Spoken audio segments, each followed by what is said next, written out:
Okay, so Purim is coming. Oh, In case you didn't know, there was music playing before.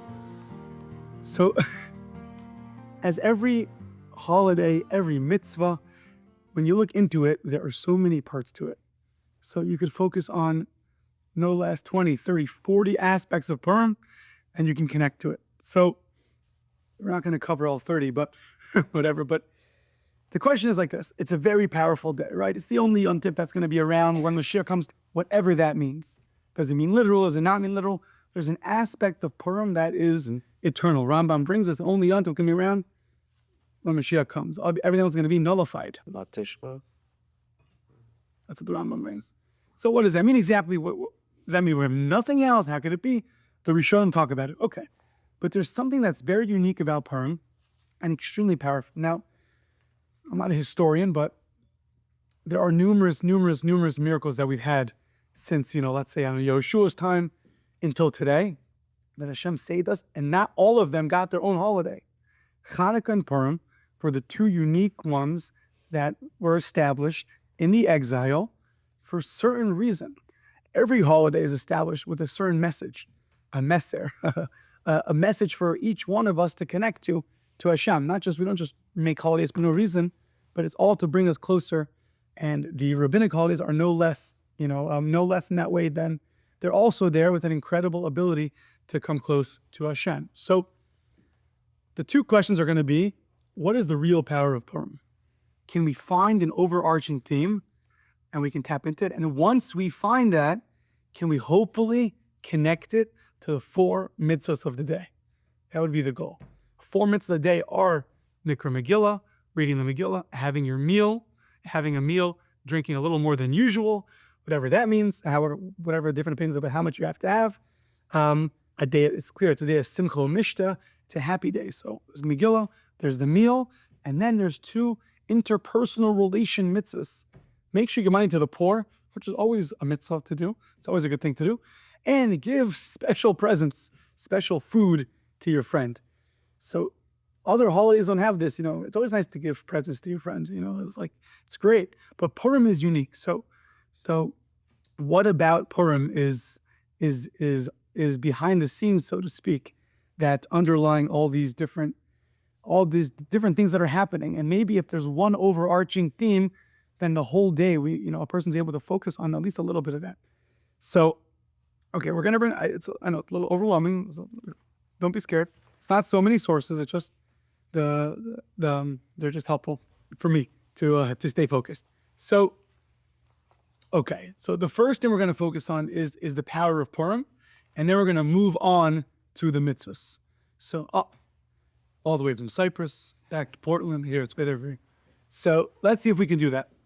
So now, Purim is very unique. What's unique about it? So a few of the characters of Purim are, the Gemara asks, the Gemara in Chulin 139b, is where do you find a hint of them in the Torah?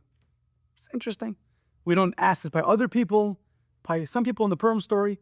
Also Moshe Rabbeinu, he's Moshe, Haman, Mordechai, and Esther. So now, the Gemara says, Esther min Torah minayin. Where is Esther hinted to in the Torah? Okay, and then it brings a verse, Anochi hester Esther es panai. So it says, Anochi hester Esther. And that is a verse from Devarim 31. Yedches, Anochi hester Esther pana biyom ahu, al hara asher asa, ki pana el elokim achirim. So certain very, very dark times Hashem is going to bring upon us when we turn away from Him and serve other gods. Other gods is from the worst things a person can do. You're like we read about Tisha B'Av. Not only did they abandon me, but they exchanged me for something else, which is meaningless. Avodah Zarah is a terrible thing. When that happens, so it says Anochi Aster Panai. Hashem's space is going to be hidden. Now, what is Hashem's space going to be hidden? Hashem's space is going to be revealed. So, at least in the world of the Ramchal, so Hashem's everywhere. Hashem's always watching. And what's interesting, there's no part that's void of Hashem. If it was void of Hashem, it would cease to exist. So it can't be. There's nothing that's void of Hashem. However, there's the way that He interacts with us is sometimes more in the open, and sometimes it's more in the hidden. It's more hidden. Now, even when it's hidden, of course, he's there, but there's hester panim. The same way, you can give a mashal, a parable, when, a person's in a good mood. So the Rabbeinu Tam calls it Yemei Ahava. Everything is great. And then there's something called Yemei Sinna. He writes, Hashem put into the world days of Sinna. You're just not in a good mood. You're down, right? So on a much deeper level, that's called hester panim, where Hashem, so to speak, is the way he runs the world is a much more hidden way. He removes his countenance, his or from us. When that happens, so then everything comes in. Every doubt comes in. A Yitzhahara is much more active. Nighttime is always a time for much more time for Avera, a time of judgment. It's so when there's less light of Hashem, things are much less clear. There's less or. So when it's less or, when there's less light, so to speak, then a person can really fall into a spiritual decline, which, by the way, happened. We'll see later. Yeshno am echad, Haman says to Achashverosh. We'll see later. Lashon hara, the worst Lashon hara, whole Amud of Gemara, half an Amud, that the terrible Lashon hara that Haman said to Achashverosh starts off with, the Jews are Yeshno am echad. What's Yeshno? They're Yashen min mitzvahs. They're asleep from the mitzvah service. Imagine when you're sleeping, that same energy you have when you're sleeping, the same energy you have when you're davening, right? If you're davening, asleep means none of your active conscious is working, even if you're doing the mitzvahs, but you're asleep. And that their whole relation to Hakadosh Baruch Hu became that way. They were yashem in the mitzvahs. So they were yashem in the mitzvahs. They were sleeping, so to speak. So mida kineged mida, Hashem responds with, okay, you're gonna go and do two primary terrible averos. The Gemara says they benefited from the feast of Achashverosh. Nana misudaso shall oso rasha. What's so bad about that? It's a good question. And the other one, that they bowed down to the idol of Nebuchadnezzar. So the two things that the Gemara talks about. And it says in the fourth paragraph in the Megillah, Mordechai knew, Mordechai yad, at the bottom of page 1, Mordechai yad as kol asher nasa, Mordechai knew everything that happened. What everything that happened? So turning to page 2, Rashi says, Mordechai knew. What did he know? Of the two averas that the Jews did. Earlier, the avera of Nebuchadnezzar, they bowed down to the tzelem, to the idol of Nebuchadnezzar, and the avera of Nana Misudaso of Achashverosh. They benefited from his feast. Now, okay, so whatever benefiting is, either it was the 70 years that were calculated that Hashem abandoned us, and they went to go celebrate such a 70 years. It was the miscalculation of Achashverosh that the 70 years this was to rebuild the Beis Hamikdash, come back from exile, and it didn't happen, and the Jews went and celebrate. That's one understanding. Others say they actually did very terrible physical averas at the Suda. But those are the two things that Mordechai knew about it. Baal Chalom min Hashemayim, a dreamer, somehow he told him this. Fine. So we already see that Purim, Anochi Astir Hastir Panai. So the I guess I can put it here. So Anochi Astir Astir Panai. So the Vilna Gaon learns this in a very interesting way. When the Gemara says, where is Esther in the Torah? He doesn't learn it like a simple understanding. Where is a hint to the name Esther in the Torah? And the Maharsha also alludes to this, and others follow. The Vilna Gaon says, how could it be that outside of Israel, you're going to have miracles? How could it be open? So you have miracles in a time outside of Eretz Yisrael. Outside of Eretz Yisrael, it's much more of a less countenance of Hashem shining on you than it is in Eretz Yisrael. And he says, a nace in Eretz Yisrael is not such a chiddush, not such a novelty. Chanukah wasn't such a big miracle like Purim was, because it was a time of the Beis Hamikdash. There's more spirituality hovering over us during Chanukah time. Umash Amru, that what the Gemara says, Esther min Torah minayin, Perush. What does it mean? Heichad merumas shafilu behester panim, dehainu begalos. Where do we find such an idea that even when Hashem is hiding his face, so to speak, in a time of exile, that he does such great miracles like the Purim story? So the Gemara had trouble understanding. We have a Purim story. You go to the many years of what had happened there, all the events that happened, and you put it all together, you're coming out unbelievable miracles that happened. Says the Gemara, where do you find such a thing? we don't find that Hashem runs the world in such great miracles, even in the exile. To that, the Gemara says, it's alluded to in the pasuk in Devarim. Perush, says the Vilna Gaon, afilu b'shas hester panim, eshaliches Esther.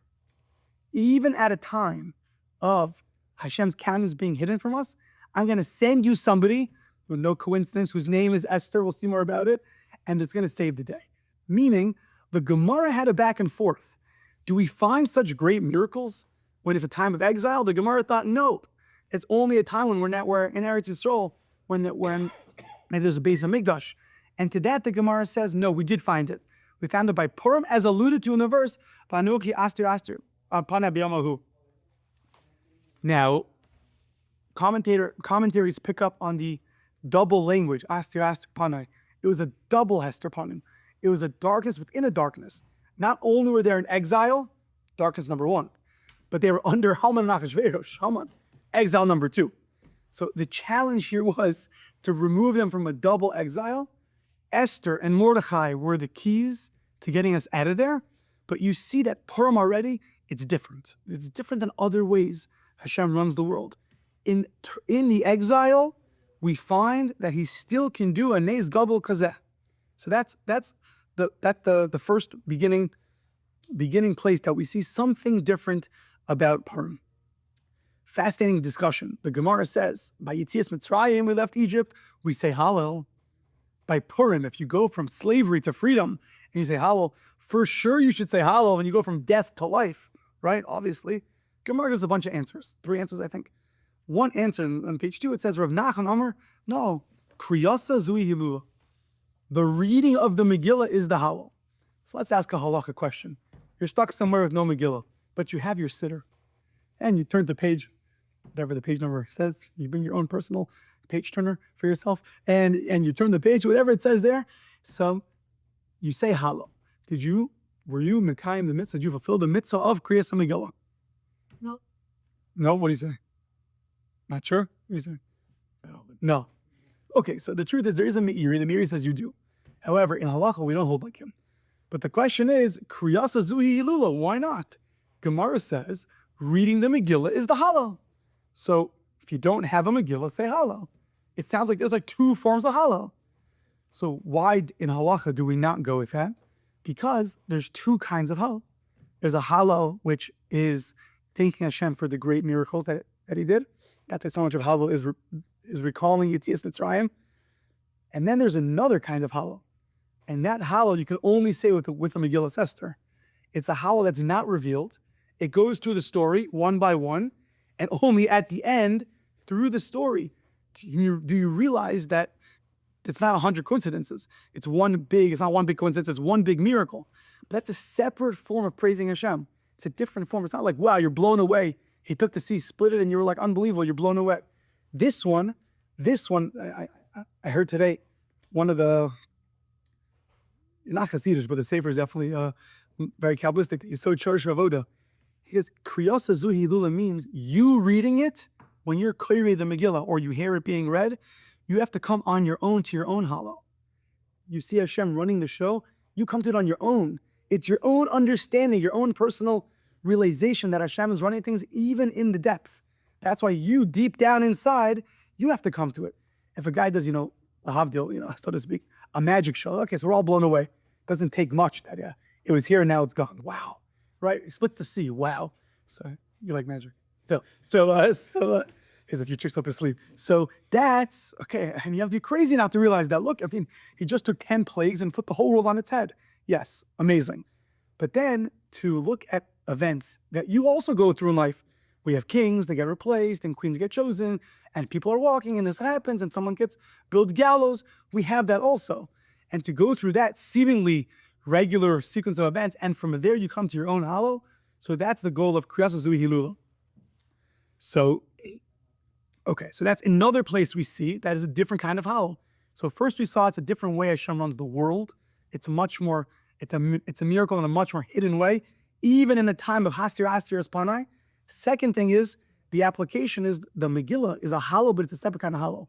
It's a Hallel that's very different. You're thanking Hashem for a different kind of miracle. and you're recognizing it in a much deeper way because it has to come from within. Because on the surface, you're not going to get there. You could read the Megillah, and then he went, and then he needed a queen, and the queen got killed, and he got a new queen, and then she got chosen, and the Jews, and happened she was Jewish, and then she killed him, and he was just, he just liked women, and then so he just listened to whatever she said, and that was it. Purim story over. We got saved, right? But we have 10 chapters which go through each. In fact, this Vilna Gaon is bothered by a little bit. Why have the whole beginning of Achashverosh? He says because apparently every pasuk in the Megillah is telling you more about the miracle, and that's how he interprets it. Okay, now.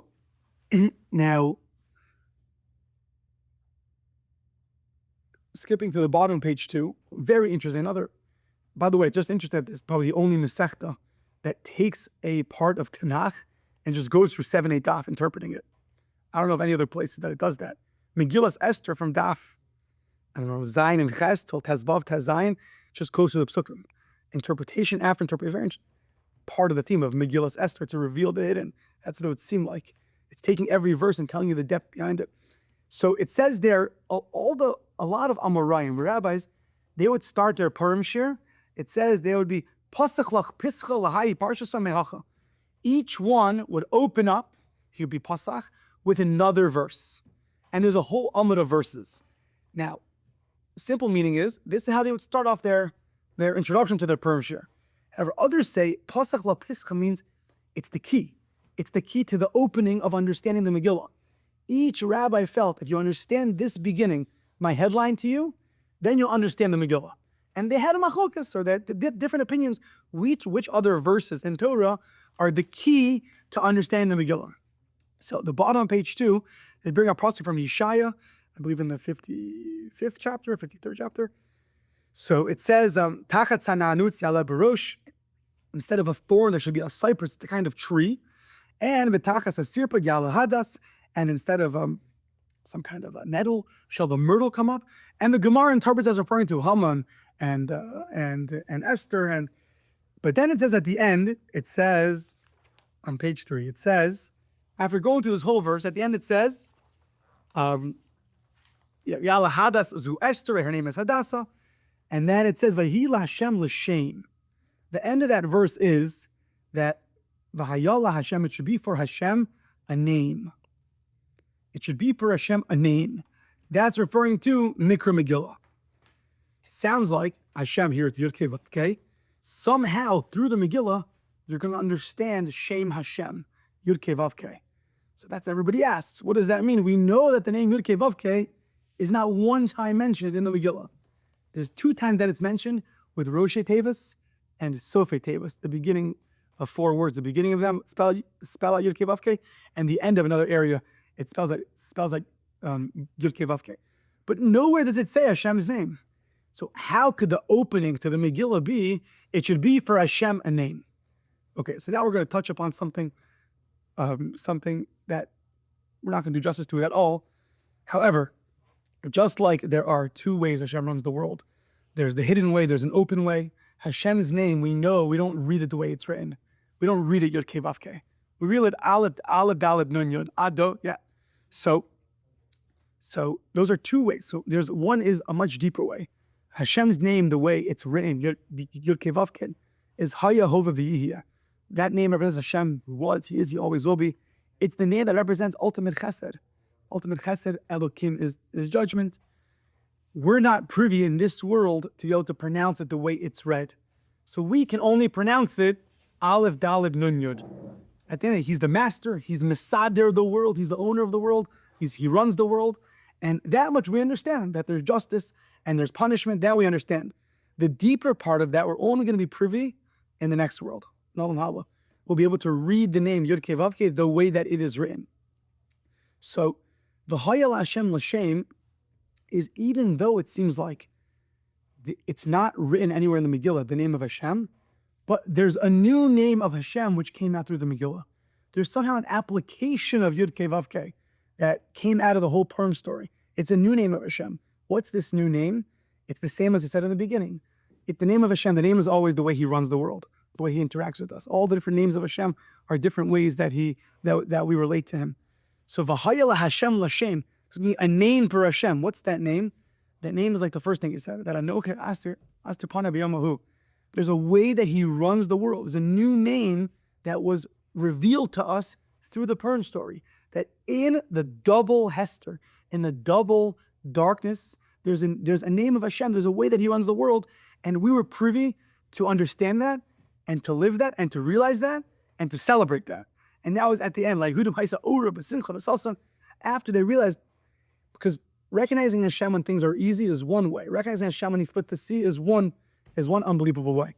But there's another thing where events keep happening. Revolbi writes that every generation Hashem interacts them for what they need. When he came to Egypt, he had to show them, I'm in charge, I run the world, I own the world. So he turned the whole world on its head. By Purim, he says, Hashem had to show he's the Adon HaHistoria. He runs history. Meaning, history, what's history? So I'm not a historian like other of us, but events, one event after another. And it makes this beautiful, hopefully beautiful collage, beautiful picture. So he had to show that he runs history. How do you show you run history? You start pulling strings that don't make any sense, and you put thoughts in people's heads. Achashverosh thinks this, I have to do this, I have to do this. He puts his whole kingship at risk. He wasn't part of the royal family. His ticket to the royal family was his wife. Vashti is a granddaughter of Nebuchadnezzar. Who would give that up? Who would kill her on the spot? There's what the Velagon says called Atzas Hashem. It's the counsel of Hashem. He just puts thoughts in people's heads, but you don't understand why. Then they act up those thoughts. How'd that happen? Where'd that come from? And when it happens over the course of 8, 7, 8, 9 years, and everything is turning, the wheels are always turning. So that's a new name, the Hayal Hashem L'Shem. Yeah, okay. And the Maharal, if you want to look at it, I have a chance to translate it into English, but in the Hebrew, he really says that. Okay, so now, that's already Purim. The double hester, we didn't understand where that comes from, but we brought a source from the Torah where it comes from. So now, the question is, so Esther, where did this come from? How did Esther merit such unbelievable heroism? So we're going to skip to the bottom of page 3 and then go back to the one above it. Amazing thing. Says the Gemara, B'schar tznius shahaisa ba berachel. The tznius Rachel had, when the whole thing happened with Leah, she didn't embarrass her. She called it tzanua. She kept things hidden. When we say tznius, we don't mean the application of dressing in a certain way. Tznius is much deeper than that. It's your inner world lives with Hashem in a very private way. The application that's going to be when you're in public, then you have to act properly. But the Gemara says in Brachos, you know what tznius is? Ein tznius ela bebeis hakisei, in the bathroom. Don't know what tznius is? That's what it says. Meaning, it's not has to be a public thing. That's an application of tznius. But tznius, Hashem is just also for the your inner world has to be alive with Hashem. B'schar tznius haisava berachel. She was zocha to have Shaul, and b'schar tznius hayava b'Shaul zocha v'yatanenu Esther. So without the details of where Shaul tzanua and the story of Rachel, but you see, Esther had roots. She was rooted in a lineage of tznius, of being a tzanua, which meant that it sounds like she was the one that was destined to really, she has that midah of tznius. Hashem is a tzanua. He's running the world in a hidden way, in a very tzanua way. Who's going to see that? Says the Gemara, Megillah, Vatilbash Esther Malchus, she wore kingship. Says the Gemara, how do you wear kingship? Says the Gemara, no, she got Ruach HaKodesh. What's Ruach HaKodesh? Seeing everything, or Bessel writes, in a much deeper way. Understanding what Hashem wants from you when you go to Safeway, when you go to Fred Meyer, when the guy cuts you off on the street, when you're driving, when the car breaks down, when the Waze is broken, when the phone stops working, when the business deal didn't go well, when you have a bad day. Realizing in every single moment what Hashem wants from you, that is something that Esther was zocha to. Now it's interesting. So part of it sounds like she had that tznius. But there's a very beautiful pshat. Vahi omen es hadasa hi Esther. Mordechai was omen es hadasa. What's omen? So literally in the Megillah, you'll see in the English, it's translated as he raised her up. She was an orphan, and he raised her up. He was megadol her. He raised her. Beautiful. However, there's another interpretation. Vahi omen es hadasa hi Esther. Mordechai was omen es hadasa hi Esther. Omen could also be from the word emunah. He had faith in her. How do you raise somebody up? How do you bring out their potential? How do you make them great? You believe in them. Vayomenes Hadassah, and what happened? Esther. She was able to bring out all her inside, all the things that are hidden. She was able to reveal them, able to bring them out. How? Because Mordechai, he was able to, he believed in her. He had such faith in her. He brought out. And he told her with confidence, well, if you don't do it, don't worry. Hashem will take care of us. But he was able to raise her, and she was able to bring out her unbelievable abilities that she had to save the Jewish people. Okay, fine. So that was really part one. The power of Purim is in every single area, whether it's the way Hashem runs the world, in the darkest of times, he's there. It's a new way he runs the world. It's a new application of how Hashem runs the world. In the deepest, darkest areas, he's still actively running. He's not just hidden and he removed himself. No, chas v'shalom, he's there. Rav Hudner writes, big Hiddush, Rav Hudner writes, Anochi Aster's panai, says the same Anochi we experienced when we got the Torah, Anochi Hashem Elokecha She'otzei Sicha Me'eretz Mitzrayim, you could find that same Anochi in the Galus, in the exile. That same, wow, he took us out of Egypt, and Matan Torah, Anochi Hashem Elokecha, that same word Anochi, it's hidden in the hester, but just like Mordechai did to Esther, he brought out her, but he brought out who she's supposed to be. We can bring out the Anochi in the hester by working at it also. Finding Hashem in the darkness, in every little nook and cranny, you can find Hashem there too. So we see the way Hashem runs the world is it's very, very hidden, but in the hidden we can find the Anochi, and we use that in terms of how Hashem runs the world. We use it for ourselves. We use it for ourselves, rather that he's always running our life. Even if we feel we're in a double exile, doesn't matter, he's still there. And we see that Mordechai, the way he brought out, he's able to bring out that which is hidden in Esther, as her name signifies. And that's the Megillah. That was the first mitzvah. The goal is through the Megillah to realize that there's a gilui, there's a revelation of Hashem in every area. Megillah's Esther, every verse is bringing out more, is Megillah, more and more of Esther. So how do you survive? How does a person survive when it's very hard? They work on realizing that Hashem is there too. And that was revealed by the Purim story. And apparently that's supposed to guide us for the rest of the exile. Is this idea, and to live with this, and to understand this, that this is happening to us nowadays. Haraves Rivenu, the brach we say after the Megillah, is in the present tense. It's not in the past tense. You're supposed to live with this now and understand it now, that no matter what happens, and as dark as it is, and we've definitely had events in the last year and a half that we cannot wrap our heads around, that they don't make any sense, and it's extremely dark. And yet, to know, at least to have emunah, there's an Anochi there too. We might not be privy to the Purim story and see how it all plays out. We'll be privy to that when Mashiach comes. Then we'll see how it all was. The exact thing, the exact terrible person that brought about so much destruction, how that was for the good. How he really built his own downfall. So sometimes we are privy to it a little bit, and sometimes we're not. Okay, the second thing is, it's getting late. Okay, the second thing is the Suda of Purim. Second mitzvah is the meal. So, you have to get drunk, whatever drunk means. Either it means you have to go to sleep, or it means drink a little more than usual, or it means get totally plastered, whatever. You have to remove your seichel in some way, right? That's the common denominator. Your seichel has to be less on your intellect than it usually is. By drinking a little more than usual, you have to remove your brain somewhat. Some people take it very literally. Other people, drink a little bit and take a nap. But what's behind that? It says the Maharal in page 4, just like the Jews were helpless at the time of Purim. They got to a point, you got a letter in the mail, you will be destroyed. You're done. They're helpless. Nothing you can do about it. Well, they did tshuva, but the level of helplessness, says the Maharal, when the brain is off, you're at that same level. You're helpless. The brain's not working. All you have is Hashem. Nothing can help you. Okay, that's the Maharal. However, according to what we're saying, I want to say something else. That, clear? Not clear? Hashem or neshama. You have a?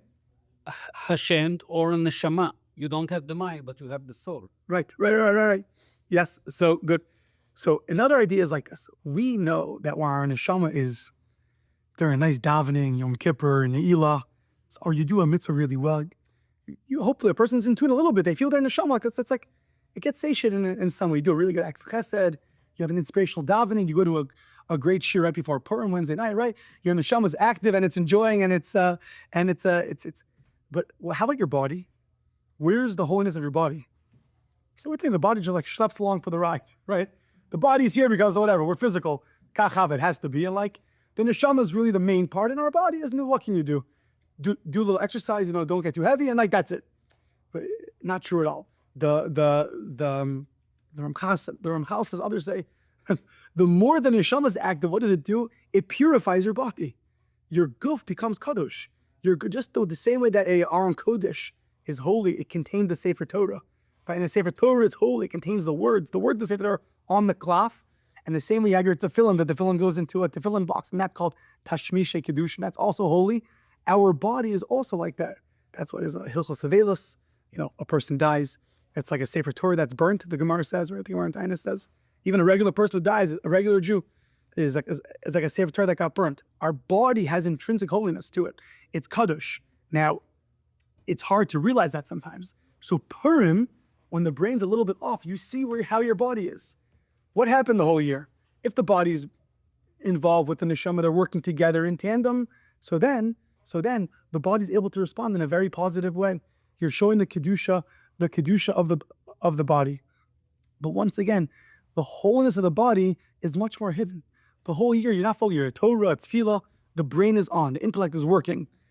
Apparently, once intellect turns off, so now your body's able to start saying things. Well, what are you saying? Are you insulting people or not, right?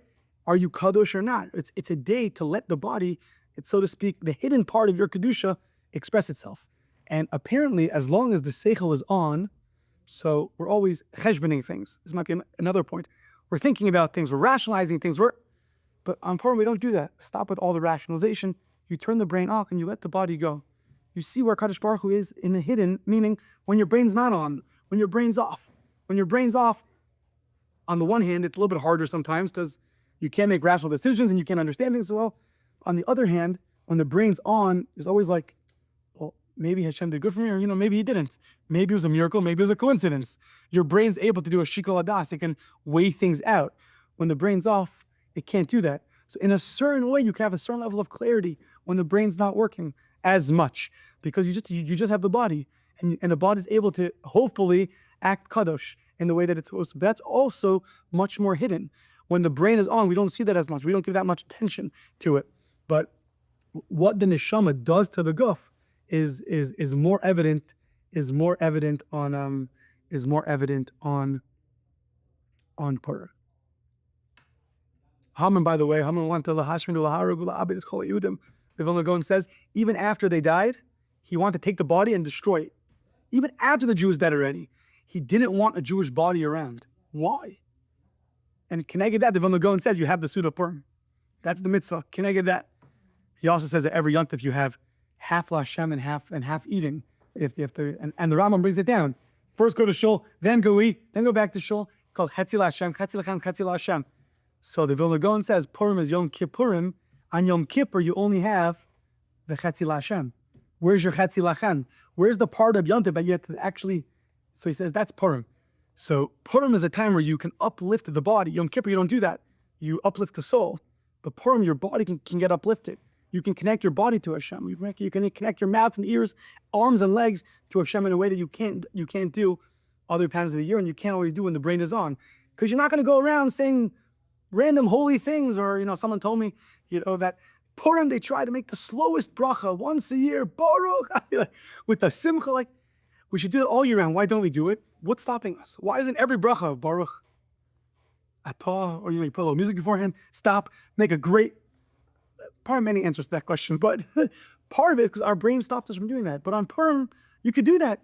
You could just, and you're not embarrassed about it, especially if you're behind a nice mask. It's easier knowing this who you are. But the body gets to connect in a kadosh way to Hashem.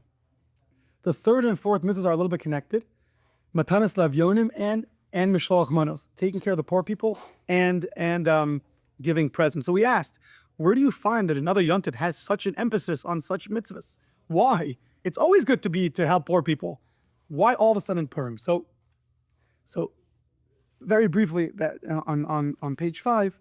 So on page 5, it talks about, the Medrash brings the pasuk, Yeshno am echad, Haman tolach ashreirish lashon hara, incredible lashon hara, which, by the way, the Chavetz Chaim says is the reason why we lost the second Beis Hamikdash. The Gemara says we lost because of sinas chinam, basis hatred. Yeah, that's the root of lashon hara, sinas chinam. So behind the lashon hara is a certain hate, and apparently Haman was tapping into that. He said, "Look, they're all separate. I'm mefuzar, mefur, mikol hamim. They're all separate." And it says there, "Yeshno am echad." So he said, "Hashem echad." There's one Hashem, but Yashin lo me'amo. But he's sleeping from his nation. So Amar Kadosh Baruch Hu, Ani ein lefanav sheinu. Hine lo yanam lo yishan shomei Yisrael. I'm never sleeping from the Jewish people. And he says, I'll make sure that you see to it that that I'm not sleeping on and I'm going to destroy you.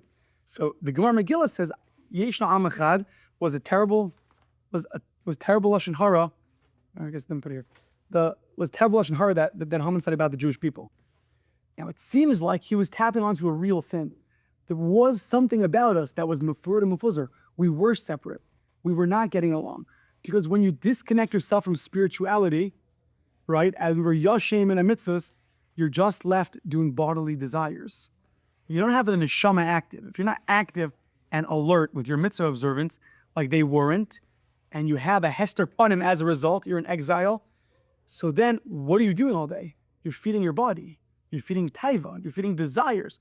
You're not living a spiritual lifestyle. When that happens, and you're feeding yourself, you become separate from everybody else. You're lacking in a certain way in your Avos Yisrael. So what did Esther do? Leich knosas kol Yehudim. Esther understood that we are separate and we're not going to beat Haman until we get together. So she said, Leich knosas kol Yehudim, and that's what the commentators say. She was going against Haman. We need to come together or else we're not going to defeat Haman. He's going to win. Because as long as we're separate, we can't beat him. As long as we're separate, Hashem will also be separate from us in a certain way. Umi kamcha Yisrael goy echad ba'aretz. I have one. I have a goy echad. We're one. And if they're not one, so then Haman is going to win. So we see that there was a lack of unity that came about during the Purim story. Now, what happened at the end? Just 3 verses on page 6 that it says Ushara Yehudim at the very end. They nikalu in the plural. They gathered together. The Amad in the singular, and they stood up. So say that I think the Vilagon, others the Amad in the singular. Why? They became one. The kibel haYehudim is asher heichil lasos, veis asher kasav Mordechai aleim. The kibel should say the kiblu. What's the kibel? Yachid lashon yachid. It's in the singular again. Why? They all did it together. They became one. They listened to Esther and they became one.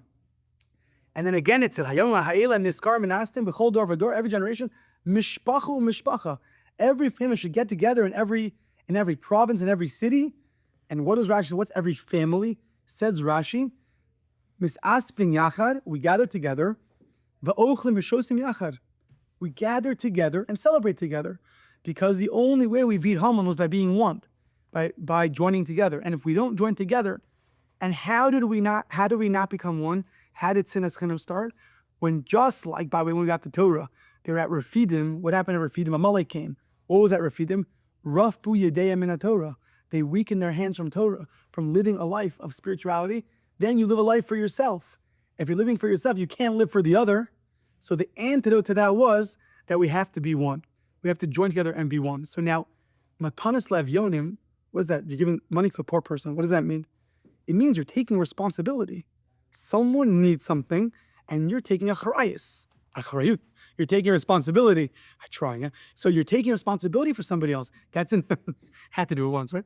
So you're taking responsibility for somebody else. That's an amazing thing. Someone needs food, and I'm going to provide for him. That means I care about you, because your lack is my lack. And if you're lacking, I'm lacking. And if I can help you, I'm going to help you. That's Matanot Levyonim. That's giving money to the poor people.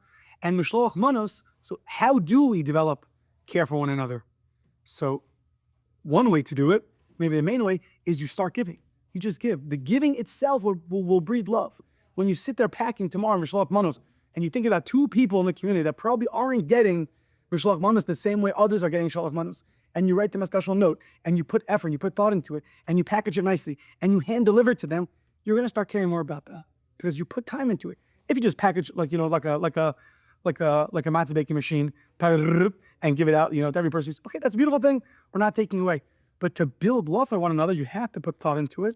And by doing that, you can really touch somebody and you become one. So slowly, in our way, not only are we remembering how we defeated Haman, but we ourselves are actually defeating Haman by becoming more one.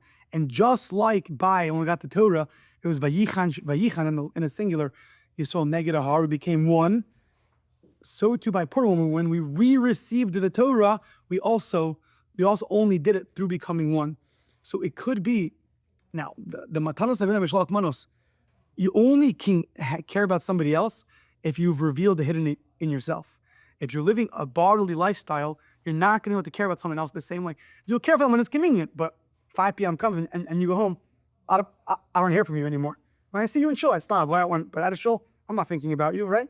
So that's when we live a more physical lifestyle. But the whole Purim was that we lived a hidden lifestyle. We were able to find Hashem in the hidden.